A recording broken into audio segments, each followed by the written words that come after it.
Hello everyone, वैदिक math की series में आप सभी का स्वागत है। तो हम लोग मल्टीप्लिकेशन के स्पेशल मेथड्स पढ़ रहे थे और लास्ट क्लास में हमने टाइप 6 पढ़ा था, जिसमें हमने सीखा था किसी भी संख्या को हम 25 या 25 से कैसे गुणा करते हैं। बेटा आपको याद होगा, मैंने टाइप 5 में आपको बताया था कि किसी भी संख्या को हम 5 से कैसे मल्टीप्लाई करते हैं।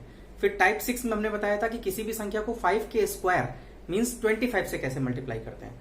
और आज हम देखेंगे टाइप 7 और इसमें हम देखेंगे कि किसी भी संख्या को हम 5 के क्यूब, 5 का क्यूब मतलब 125, 125। तो किसी भी संख्या को हम 125 से कैसे गुणा करते हैं, 125 से कैसे मल्टीप्लाई करते हैं। ठीक है, तो चलिए स्टार्ट करते हैं। हेडिंग डालीजिए टाइप 7 और आज हम सीखेंगे मल्टीप्लीकेशन विद 125। किसी भी संख्या को 125 से हम कैसे गुणा करेंगे विद इन 1 to 2 सेकेंड्स। तो हेडिंग डालिए टाइप 7।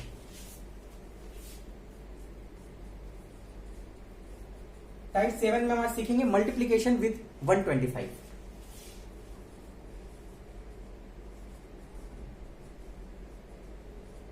Multiplication with 125। चाहे कितनी भी बड़ी से बड़ी संख्या दे रखी हो या छोटी से छोटी संख्या दे रखी हो, उसको हम 125 से कैसे गुणा करते हैं with in 1 to 2 seconds, without कोई कैलकुलेशन करे हुए। ठीक है, देखिए जैसा कि मैंने आपको बताया था कि जब मैंने 5 से मल्टीप्लिकेशन करना बताया था या जब मैंने 25 से मल्टीप्लिकेशन करने बताया था, तो उसके लिए जो हम मेथड यूज करते थे उसका नाम था डेटा मैनिपुलेशन मेथड। और 125 से मल्टीप्लिकेशन में भी हम सेम मेथड का ही यूज करते हैं। तो इसका मल्टीप्लिकेशन भी हम डेटा मैनिपुलेशन मेथड से ही करते हैं। ठीक है, तो चलिए सीखते हैं कैसे किसी भी संख्या को हम डेटा मैनिपुलेशन के थ्रू 125 से मल्टीप्लाई करेंगे। ठीक है, चलिए स्टार्ट करते हैं। जैसे मान लीजिए मैं बोलता हूं, मैंने एक संख्या लिख दी n और मैं बोलता हूं इस संख्या n को मुझे 125 से मल्टीप्लाई करना है। ठीक है, ये एक संख्या n है, n कैसी भी संख्या हो सकती है और मैंने बोला कि इस संख्या n को मुझे 125 से मल्टीप्लाई करना है। तो बेटा अब देखिए हम क्या करेंगे, डेटा मैनिपुलेशन कॉन्सेप्ट जो मैंने आपको बताया था उसी का हम यहां पर यूज करेंगे। हम यहां पर 125 को क्या लिख सकते हैं, देखिए अगर आपको याद हो तो हमने बताया था कि 5 को हम क्या कर देते थे, 10/2 लिख देते थे। ठीक है, तो वहां क्या करते थे, 2 से भाग करते थे और बाद में 10 से गुणा कर देते थे। 25 से मल्टीप्लाई मैंने क्या बताया था, उसको हम क्या कर देते थे, 100/4 लिख देते थे। 4 से भाग करते थे और बाद में 100 से मल्टीप्लाई कर देते थे, यही तो करते थे। अब देखिए 125 से मल्टीप्लिकेशन में हम क्या करेंगे, 125 के केस में 125 को हम डेटा मैनिपुलेट करके लिख देंगे 1000 डिवाइड बाई 8। अब आप देख लीजिए 1000/8 करेंगे तो ये 125 ही आएगा। ठीक है, तो यहां पर हमने क्या किया, 125 का डेटा मैनिपुलेशन कर दिया। अब यहां पर आप देखेंगे क्या हो रहा है, 2 स्टेप हो रहे हैं। स्टेप नंबर 1 क्या है, स्टेप 1 हम क्या कर रहे हैं, डिवाइड द नंबर बाई 8। संख्या को हम किससे भाग कर रहे हैं, 8 से भाग दे रहे हैं। तो फर्स्ट स्टेप क्या होगा, डिवाइड नंबर बाई 8। और फिर सेकेंड स्टेप क्या कर रहे हैं, मल्टीप्लाई कर रहे हैं किससे, 1000 से, 1000 से मल्टीप्लाई कर रहे हैं। तो स्टेप नंबर 2 क्या हो जाएगा, मल्टीप्लाई विद 1000। ठीक है, तो अब से किसी भी संख्या को अगर हमसे कहा जाए कि 125 से मल्टीप्लाई करना है तो हमें मेनली 2 स्टेप करने होंगे। पहला स्टेप क्या होगा, उस संख्या को हम क्या करेंगे, 8 से भाग दे देंगे, 8 से डिवाइड कर देंगे। और दूसरा स्टेप क्या होगा, जो भी रिजल्ट आएगा उसको हम क्या करेंगे, 1000 से मल्टीप्लाई कर लेंगे। अब आप खुद बताइए किसी भी संख्या को अगर मैं 1000 से मल्टीप्लाई करूं तो क्या होता है। जैसे मैंने बोला 3 into 1000 क्या हो जाएगा, 3000। मैं बोलूं 5 into 1000 तो क्या हो गया, 5 के आगे 3 0 लग गए तो 5000। 7 into 1000 क्या होगा, 7 के आगे 3 0 लग जाएंगे। तो कहने का मतलब यह है कि किसी भी संख्या को अगर हम 1000 से मल्टीप्लाई करते हैं तो उस संख्या के आगे क्या होता है, 3 0 लग जाते हैं। तो अब पूरा अगर मैं कंक्लूजन बोलूं तो हम सीधे सीधे यहां पर 2 स्टेप हमें करने हैं। तो अब से, आज से, अभी से किसी भी संख्या को अगर हमें 125 से मल्टीप्लाई करना हो तो हमें 2 स्टेप याद रखने हैं। पहला स्टेप क्या है, उस संख्या को हम क्या करेंगे, 8 से डिवाइड कर देंगे। और दूसरा स्टेप क्या है, जो भी रिजल्ट आएगा उसके आखिरी में 3 0 लगा देंगे, क्या कह सकते हैं, उसको हम 1000 से मल्टीप्लाई कर देंगे। तो चलिए अब कुछ एग्जाम्पल्स के थ्रू इस स्टेप को हम करते हैं जिससे कि ये स्टेप हमारे बिल्कुल माइंड में अच्छी तरीके से बस जाए। ठीक है, तो चलिए कुछ एग्जाम्पल्स स्टार्ट करते हैं। पहले मैं कुछ छोटे एग्जाम्पल्स ले रहा हूं।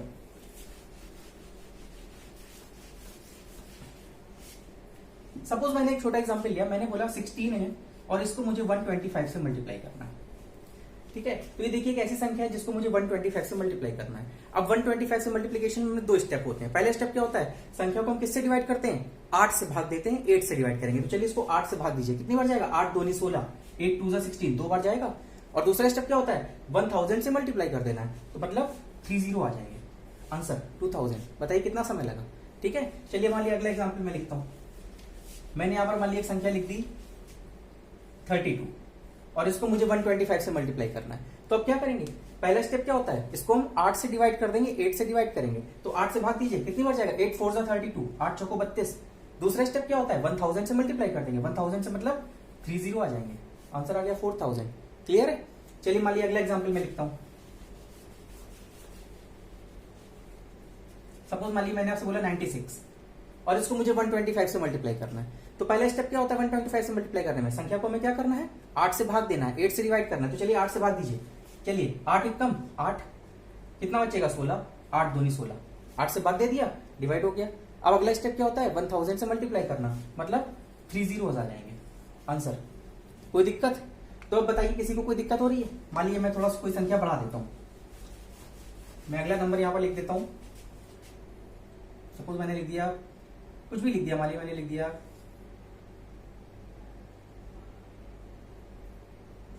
चलिए लिख दिया 816 और इसको मुझे 125 से मल्टीप्लाई करना है। तो पहला स्टेप क्या होगा, इस संख्या को मैं क्या करना होगा, 8 से भाग देना होगा। तो चलिए इसको 8 से भाग दीजिए, कितनी बार जाएगा, 1 0 एंड 2 आएगा। 8 से भाग देना तो आता है ना, 8 एकम 8, अभी एक तो जाएगा नहीं तो 2 डिजिट लेंगे तो 0 लगा दिया, 8 दूनी 16, 8 से सिंपल भाग देना है, 102 आ गया। अगला स्टेप क्या होता है, जो भी आया इसको क्या करना है 1000 से मल्टीप्लाई करना है, मतलब 3 zeros लग जाएंगे। बताइए कोई दिक्कत, 102000, ये इसका आंसर आ गया। तो मेरे ख्याल से अब आपको अच्छी तरीके से समझ में आ गया होगा कि किसी भी संख्या को अगर हमें 125 से मल्टीप्लाई करना है तो हम क्या करते हैं। मेनली हमें 2 स्टेप करने होते हैं। पहला स्टेप क्या है, उस संख्या को हमें 8 से भाग देना है, और दूसरा स्टेप क्या है, जो भी रिजल्ट आता है उसको हमें 1000 से मल्टीप्लाई कर देना है। ठीक है, तो बेटा ये तो देखिए आपको समझ में आ गया। लेकिन अभी आप अगर ध्यान से देखें तो हमने जितने भी एग्जाम्पल्स आपको कराए हैं, ये सभी एग्जाम्पल्स ऐसे एग्जाम्पल्स थे जिसमें संख्याएं पूरी तरीके से 8 से विभाजित हो रही थी, कंप्लीटली 8 से डिविजिबल हो रही थी। लेकिन ऐसा जरूरी तो नहीं कि जो संख्याएं हो वो 8 से पूरी तरीके से विभाजित हो। ऐसी संख्याएं भी हो सकती हैं जो 8 से कंप्लीटली डिविजिबल ना हो। ठीक है, तो चलिए अगर ऐसी संख्याएं आ जाएंगी तो हम क्या करते हैं। देखिए करना वही है जो हम स्टेप कर रहे हैं। जैसे फॉर एग्जाम्पल मैं छोटी संख्या लिख रहा हूं पहले,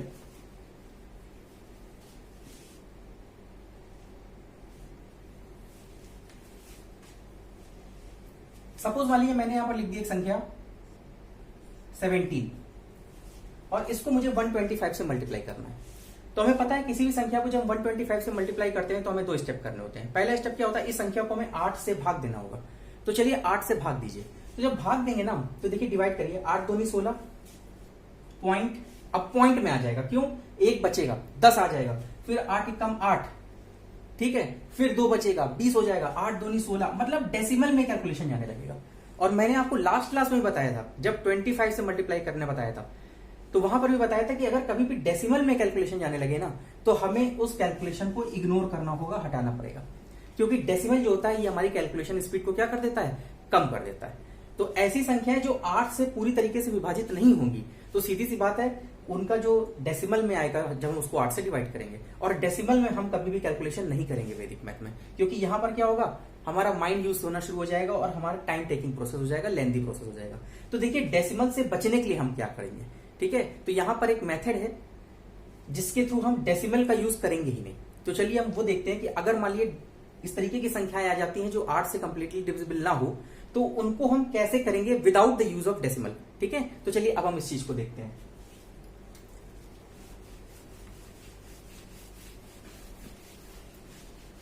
देखिए सबसे पहले यहां पर मैं एक टेबल बनाने जा रहा हूं, इस टेबल को आप ध्यान से समझिएगा। ठीक है, एक तरफ मैं लिख रहा हूं रिमाइंडर, रिमाइंडर को हिंदी में बोलते हैं शेषफल, और दूसरी तरफ मैं लिख रहा हूं लास्ट डिजिट्स, अंतिम संख्याएं। ठीक है, रिमाइंडर या शेषफल, लास्ट डिजिट्स मतलब अंतिम संख्याएं। अब देखिए, अब मैं यहां पर क्या आपको समझाना चाह रहा हूं, देखिए खुद बताइए किसी भी संख्या को अगर हम 8 से डिवाइड करेंगे किसी भी संख्या को, अगर हम 8 से डिवाइड करेंगे तो उसका रिमाइंडर या शेषफल क्या क्या आ सकता है। मैंने आपको लास्ट क्लास में बताया था, वहां मैंने बताया था किसी भी संख्या को अगर 4 से डिवाइड करेंगे तो रिमाइंडर हमेशा 4 से कम आएगा। सिमिलरली किसी भी संख्या को अगर हम 8 से डिवाइड करेंगे, क्योंकि 125 से मल्टीप्लीकेशन में हम क्या करते हैं, पहला स्टेप होता है कि संख्या को 8 से डिवाइड करना। तो किसी भी संख्या को अगर हम 8 से डिवाइड करेंगे तो क्या होगा, उसका जो रिमाइंडर होगा वो हमेशा 8 से छोटा होगा। तो अब देखते हैं उसके रिमाइंडर्स क्या क्या पॉसिबल है। तो पहला केस क्या है, ये पॉसिबल हो सकता है कि वो संख्या कंप्लीटली जो होगी वो 8 से डिविजिबल होगी, मतलब उस केस में रिमाइंडर 0 होगा। तो पहला केस ये हो सकता है कि जो रिमाइंडर है वो 0 हो सकता है। दूसरा केस क्या हो सकता है रिमाइंडर जो हो वो 1 हो, रिमाइंडर 2 हो सकता है, रिमाइंडर 3 हो सकता है, रिमाइंडर 4 हो सकता है, रिमाइंडर 5 हो सकता है, रिमाइंडर 6 हो सकता है और रिमाइंडर 7 हो सकता है। क्या इसके अलावा और कोई रिमाइंडर हो सकता है? तो बेटा नहीं।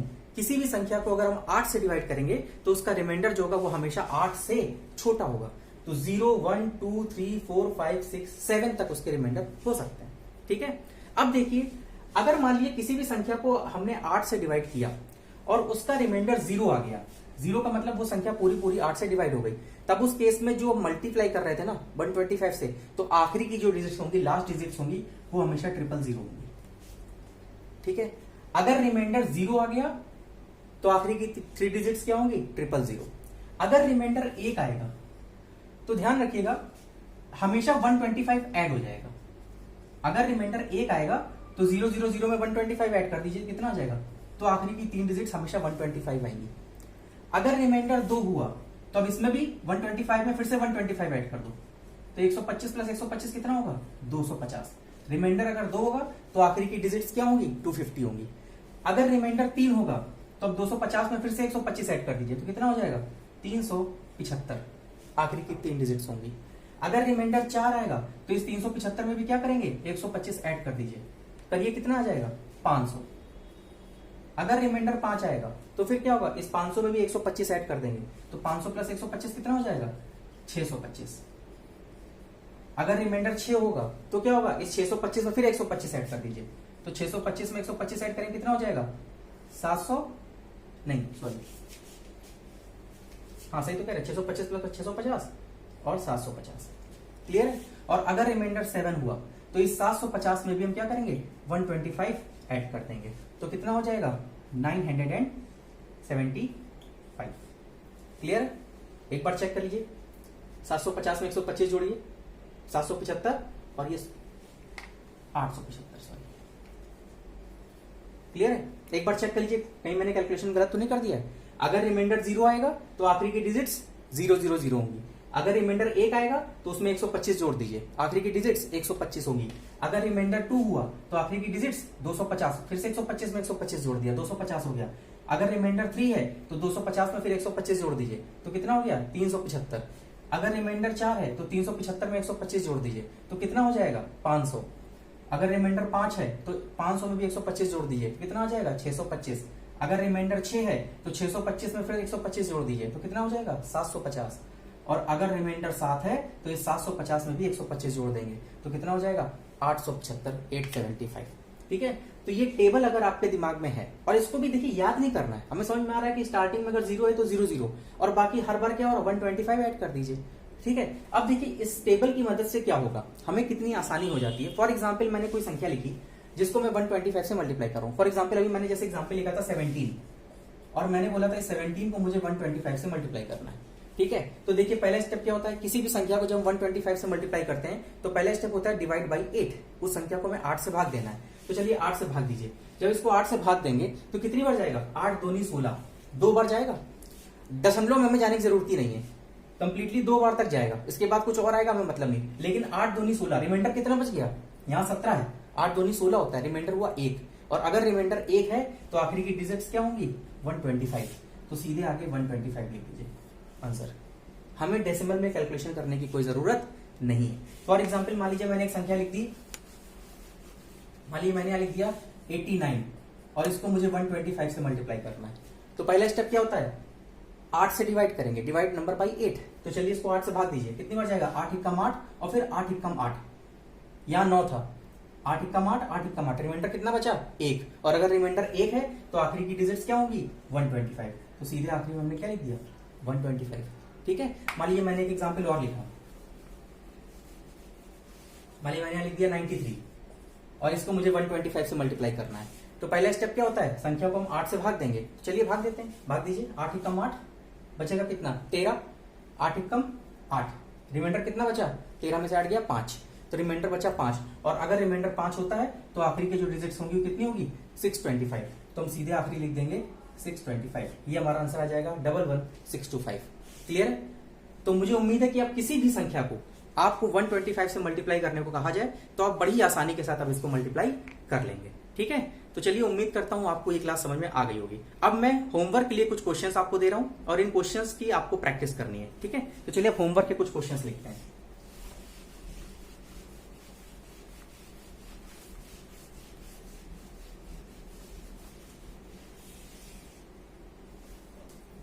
चलिए पहला क्वेश्चन होमवर्क का है, मैंने बोला 821 को 125 से मल्टीप्लाई करना है। दूसरा क्वेश्चन है 134 को 125 से मल्टीप्लाई करना है। तीसरा क्वेश्चन है 324 को 125 से मल्टीप्लाई करना है। चौथा क्वेश्चन है 4962 को 125 से मल्टीप्लाई करना है। पांचवा क्वेश्चन है 9127 को 125 से मल्टीप्लाई करना है। छठवां क्वेश्चन है 2321 को 125 से मल्टीप्लाई करना है। तो ये मैंने कुछ 6 क्वेश्चंस हैं जो आपको होमवर्क के लिए दिए हैं, लेकिन जैसा कि आपको पता है कि केवल यही 6 क्वेश्चंस की आपको प्रैक्टिस नहीं करनी है, आपको कम से कम 25 क्वेश्चंस अपनी मर्जी से जो आपके माइंड में आ जाए वो नंबर यहां लिख लीजिएगा और उसको फिर 125 से मल्टीप्लाई कर लीजिए। जो आपके मन में नंबर आ जाए वो यहां लिख लीजिए और उसको 125 से मल्टीप्लाई कर लीजिए। इस तरीके से 25 क्वेश्चंस की प्रैक्टिस करनी है और फिर उनके आंसर्स को आपको कैलकुलेटर के थ्रू चेक करना है। विश्वास मानिए, आप देखेंगे कि आपकी कैलकुलेशन स्पीड कितनी बढ़ चुकी होगी, कितनी बूस्ट कर जाएगी। ठीक है, तो चलिए आज की क्लास जो है टाइप 7 में उम्मीद करता हूं किसी भी संख्या को 125 से मल्टीप्लाई करना आप सभी को अच्छी तरीके से समझ में आ गया होगा। ठीक है, तो आज के लिए इतना ही रखते हैं। अगली क्लास में मल्टीप्लीकेशन के स्पेशल मेथड्स में टाइप 8 के साथ मिलेंगे। तब तक के लिए गुड बाय।